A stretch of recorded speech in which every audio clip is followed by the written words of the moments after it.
Berikutnya soal B4, selembar plastik yang sangat tipis dengan indeks bias 1,6 menutupi satu celah dari perangkat percobaan celah ganda yang disinari oleh cahaya dengan panjang gelombang 680 nanometer.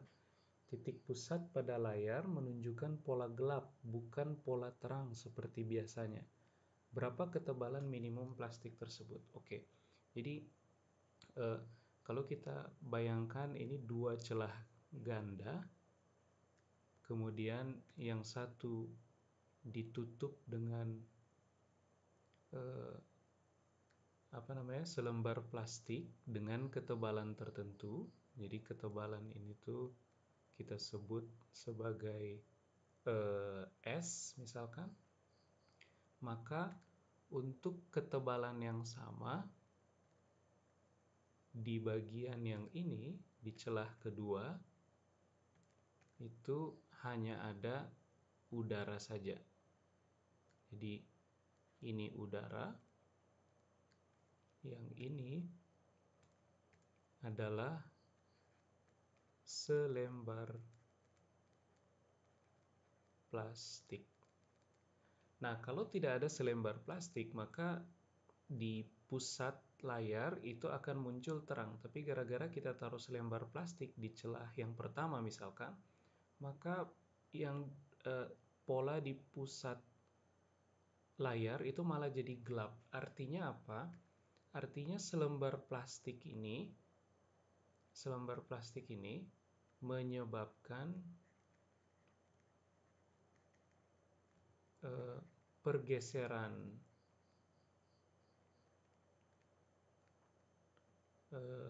panjang lintasan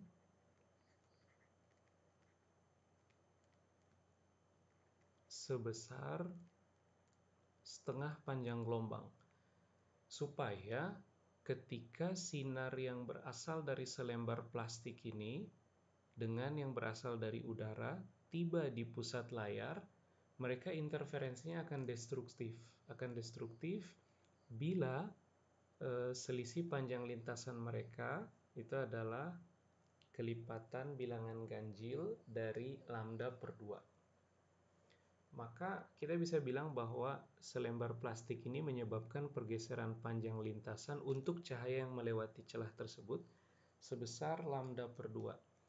Maka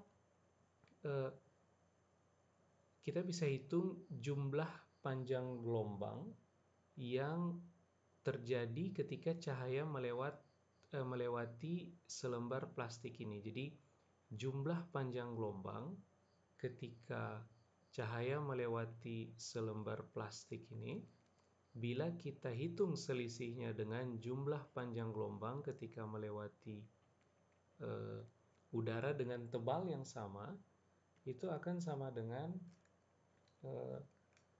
ketebalan S dibagi dengan panjang gelombang dari cahaya ketika dia merambat di dalam plastik dikurangi dengan tebal udara dibagi panjang gelombang cahaya ketika dia melewati udara, yaitu 680 nanometer. Nah, dari sini kita peroleh ini harus sama dengan setengah, gitu kira-kira. Nah, dari sini kita bisa tuliskan kalau begitu S sama dengan 1/4 lambda plastik. Nah, lambda plastik itu bisa kita ganti dengan kita tulis dulu aja di sini, lambda plastik kurangi 1/4 lambda sama dengan setengah. Nah, kalau adik-adik ingat definisi indeks bias itu cepat rambat gelombang elektromagnetik di vakum dengan cepat rambat di dalam bahan. Kalau kita hitung indeks bias udara, maka ini sama dengan C dibagi V di udara, kemudian N di plastik, itu sama dengan C dibagi V di plastik. Nah, dari sini adik-adik bisa tulis bahwa C ini lambda di vakum kali F dibagi lambda di udara kali F. F-nya sama karena ketika cahaya merambat ke medium yang indeks biasnya berbeda, frekuensinya tidak berubah. Jadi ini sama dengan lambda vakum per lambda di udara. Nah, yang ini juga sama. Ini jadi lambda vakum dibagi lambda di dalam plastik. Nah, kalau kita coba dari dua persamaan ini, kita ambil N udara dibagi N plastik, maka adik-adik akan dapat lambda plastik dibagi lambda udara. Nah, dari sini adik-adik bisa tulis kalau begitu lambda di dalam plastik itu sama dengan lambda di udara dikali N udara per N plastik. Nah, N udara ini dekat 1. Jadi adik-adik bisa tulis persamaan yang ini menjadi, kita copy dulu ini, kemudian kita paste di sebelah sini. Nah, lambda plastik ini adik-adik bisa ganti dengan lambda di udara. Lambda di udara itu kita pakai simbol lambda saja, kemudian dikalikan dengan N udara dibagi N plastik.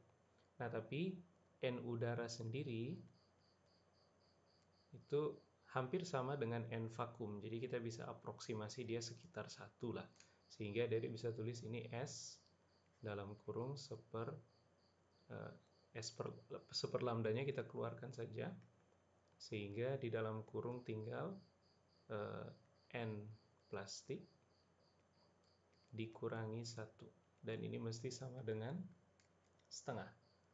Nah, dari sini kita bisa dapat kalau begitu tebal dari plastik itu sama dengan lambda per 2 dikali N plastik min 1.